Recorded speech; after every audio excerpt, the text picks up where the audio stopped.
Hello again, racing fans. Good to have you with us for this week's edition of Commentator Smit's Comments as we head into our second feature race weekend down here in Cape Town. Now, if last week was anything to go by and you on course as part of the crowd, you would have enjoyed that buzz and vibe that certainly brought so many people back to the country course.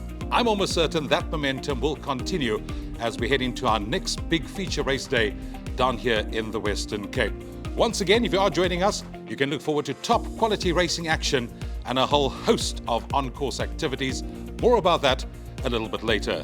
Speaking about the on-course experience, for the first time in many a months, we have a local double header of racing on a Saturday. You can also join Turffontein for a family fun day on the Highveld. They've got 9 races carded for the day, and they feature the top bet Joburg Spring Challenge Grade 2. One for fillies and mares and one for all horses to be run over 1,450 meters. So with lots of racing action ahead, now that payday has come and gone, I hope you've put some money aside and you've got a good budget in order to top up your Tab 4 racing account in order to give it a full go, as there's plenty to look forward to on the weekend. For me, local is lekker, and I'm going to be concentrating on the Hollywoodbets Durbanville race meeting, where we also have a 9-race program headed up by 2 feature Grade 3s, those being the Hollywoodbets Dina Stakes and the Hollywoodbets Matchem Stakes, both to be run over 1,400 meters.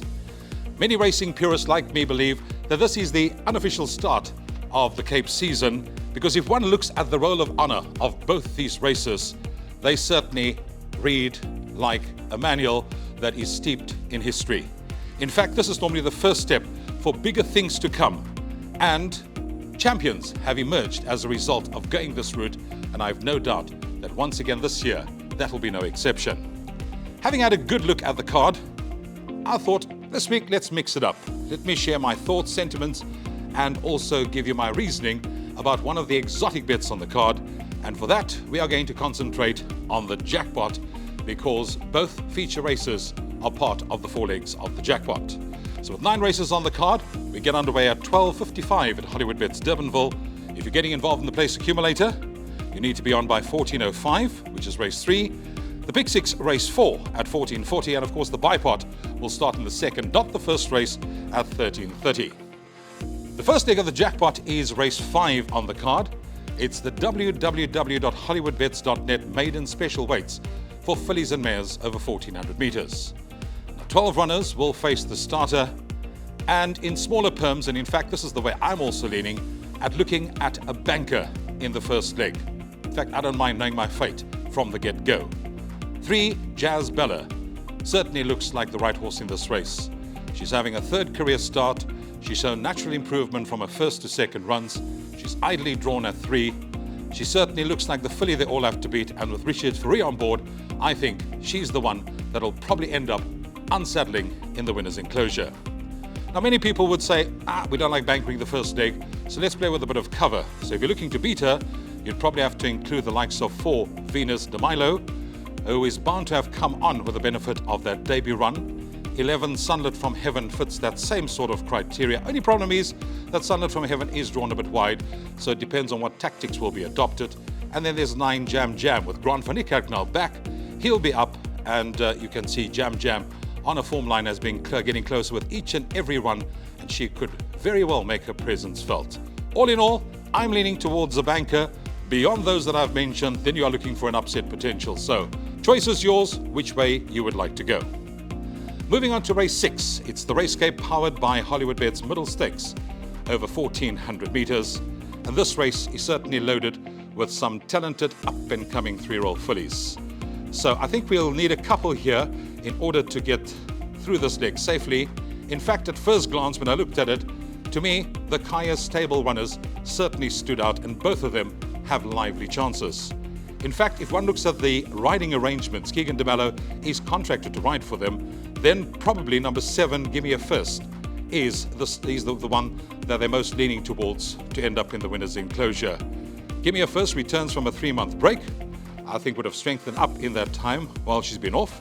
She certainly caught the eye when winning on debut, and that form line has been franked by, amongst others, Queen of Sparta, who finished 3rd, the 4th place horse Creme Brulee, and the 6th place horse Future Girl, They've all come out and subsequently won since then.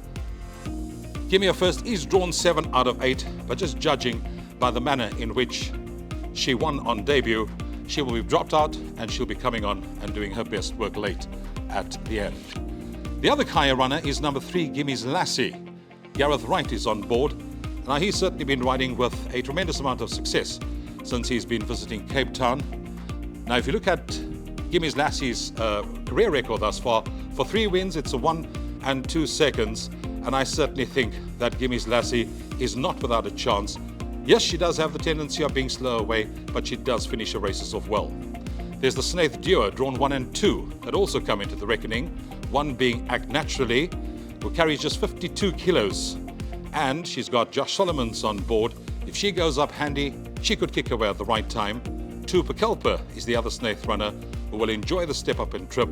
Always been there or thereabout and could be rewarded for consistency. And then we can't leave out number 4, Future Girl, from that in-form Brett Crawford-Louis Courtois combination. They've been in devastating form of late.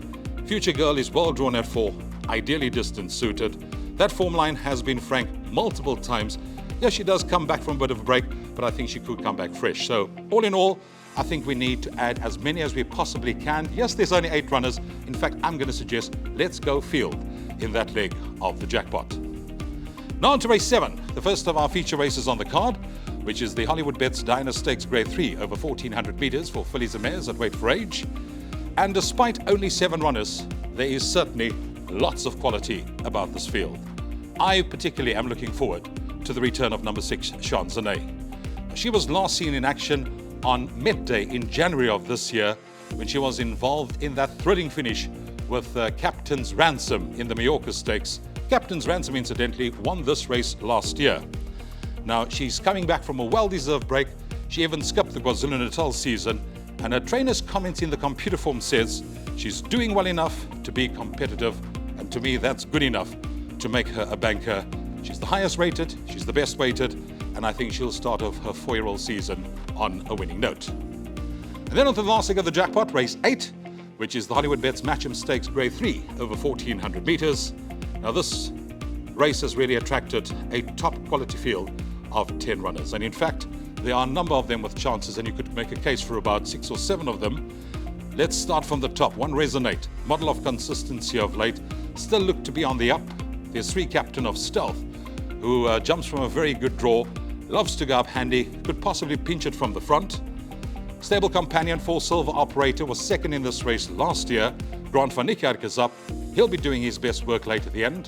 Then there's 7, Triple Fortune. He certainly had an eye-catching comeback run last time out over the course and distance, so he will certainly make his presence felt. There's Rock and Ringo from the informed Pete Buerter stable, and he always runs a good race with Louis and Courtois on board.